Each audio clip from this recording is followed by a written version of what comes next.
الأغاني حلال يا أخي، أصلا العلماء اختلفوا فيها يا أخي. مستعد أعطيك 27 دليل إنها حلال. اسمعني يا حبة عيني، بعطيك الجواب بالتفصيل وبعطيك الأدلة من القرآن ومن سنة الرسول. الأغنية تتكون من 4 حاجات، 3 من الأربع حلال والرابعة فيها المشكلة. تعالوا نشوفها مع بعض. الشيء الأول كلمات الأغنية أو شعر الأغنية، وذي حكمها حلال طبعا، لأنه في زمن الرسول صلى الله عليه وسلم كان يلقى الشعر وما حرمه الرسول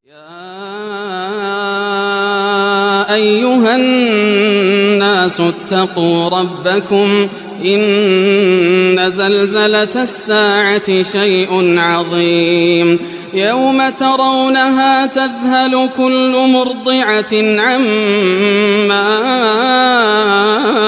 أرضعت وتضع كل ذات حمل حملها وترى الناس سكارى وما هم بسكارى ولكن عذاب الله شديد. بسم الله الرحمن الرحيم، والصلاة والسلام على رسول محمد صلى الله عليه وسلم. طيب بالنسبة اللي كان بيقول بعض الحديث انها ضعيفة ولا بيقول انه الأغاني لسه حلال، شوف الحديث هذا الأول، ثم الحديث هذا الثاني، ثم الحديث هذا الثالث، ثم الحديث هذا الرابع، ثم الحديث هذا الخامس. طيب للآية التي أتت على في القرآن الكريم يقول الله تعالى: أعوذ بالله من الشيطان الرجيم: ومن الناس من يشتري لهو الحديث ليضل عن سبيل الله بغير علم ويتخذها هزوا أولئك لهم عذاب مهين. طيب هذه الآية يعني لهو الحديث ويضل عن سبيل الله بغير علم، ويتخذها هزوا، عادي إيش فيها عادي. طيب يضل عن سبيل الله بغير علم، إحنا ما ندري كيف هذا تضل عن سبيل الله، لكنه ضل عن سبيل الله.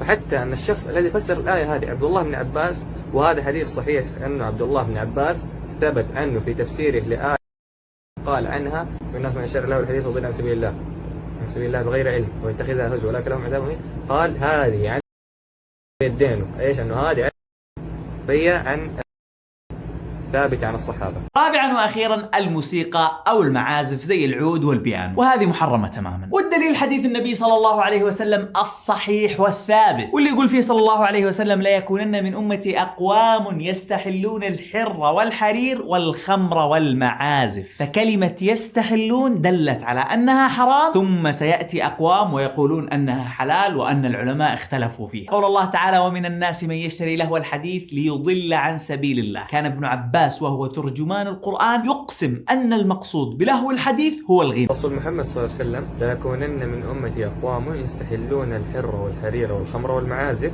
ولينزلن أقوام إلى جنب علم يروح عليهم بسارحة لهم يأتيهم. طبعا اللي يقصد في يأتيهم اللي هي الفقير لحاجة، فيقولون: ارجع إلينا غدا، فيبيتهم الله ويضع العلم ويمسخ آخرين قردة وخنازير إلى يوم القيامة. هذا رويه أبو مالك الأشعري في صحيح البخاري 5590. طيب يعني الناس هذول اللي راح يمسكوا قردة وخنازير يستحلون الحرة والحرير والخمر والمعازف. وفي كتاب ابن القيم في مدراج السالكين تكلم عن حديث تحريم المعازف، وأن في الأمة من سوف يستحلها وسيمسخون إلى قردة وخنازير. طبعا غير الحديث الآخر: سيكونن في آخر الزمان خسف وقذف ومسخ إذا ظهرت المعازف والقينات واستحلت الخمر. رواه سهل بن سعد وأبو سعيد الخدري وعمران بن الحصين، وتكلم عنها الألباني، وهذا حديث صحيح. طيب حديث آخر: لا يشربن أناس من أمة الخمر يسمونها بغير اسمها وتضرب على رؤوسهم المعازف يخسف الله بهم ويجعل منهم قردة وخنازير. رواه أبو مالك الأشعري في كتاب لابن حجر الأسقلاني. الحديث للرسول محمد صلى الله عليه وسلم أن الخسف في الأراضي تكون على عامة الناس إذا كثر فيهم الخبث، فلذلك إذا كان هناك شخص فاسق ولا شخصان فاسقان تلاقي كثير من الناس يقولون: لا تعدلوا ولا اطلعوا برا عشان ايش؟ لا تؤذونا معاكم. كما حدث في العديد من الأقوام السابقة، يعني يكون في منهم رجال صالحون لكن أكثرهم فاسقون فتخسف بهم كلهم. طيب هل هي محرمة من الكبائر ولا الصغائر؟ من قال لك أن الصغائر ليست محرمة؟ قديما ما كان في والله كبائر ولا صغائر، كانت كلها حرام. بعدين من العلماء قال لك هذه الكبائر كذا وكذا وكذا وكذا. طيب ليش قالوا الكبائر؟ الكبائر التي هي غالبا لا تدخل الجنة وصعبة قد يخلد في النار، يعني تكون ذنوب قد تؤدي حتى إلى الخروج عن الملة الإسلامية. فما كان في حتى هذاك، لو حتى لما قالوا الكبائر ما كان في اللي هو الصغائر، ما كان موجود صغائر. بعدين بعد ما كان في صغائر قريب، لسه في زمن قريب قال لك ايش والصغائر، وصار العديد من الاشخاص يتوقعون انه والله ايش الصغائر يعني حلال، خلاص صغيرة مشي زي اخونا هذا. طيب الغيبة ليست من الكبائر، فعلت تحللها يا شيخ؟ طبعا الغيبة برضو حرام، فحتى الصغائر كلها محرمة. ولا تحقرن من المنكر شيئا، لا تدري كم تكون وزنها يوم القيامة. فيقول الله تعالى: أعوذ بالله من الشيطان الرجيم: يعمل مثقال ذرة خيرا يره، ومن يعمل مثقال ذرة شرا يره.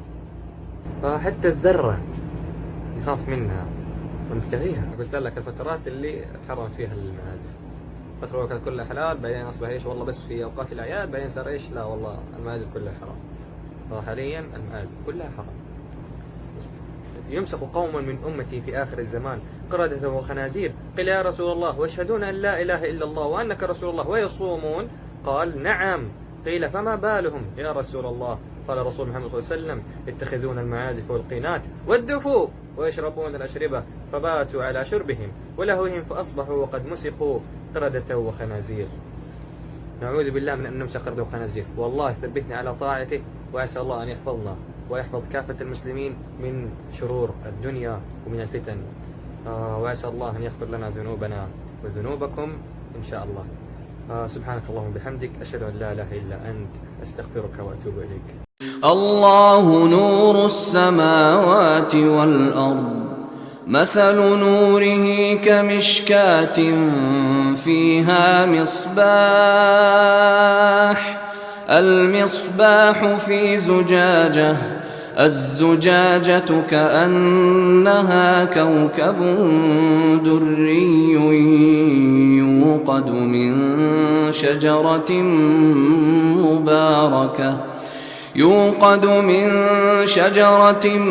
مباركة زيتونة لا شرقية ولا غربية، يكاد زيتها يضيء ولو لم تمسسه نار، نور على نور،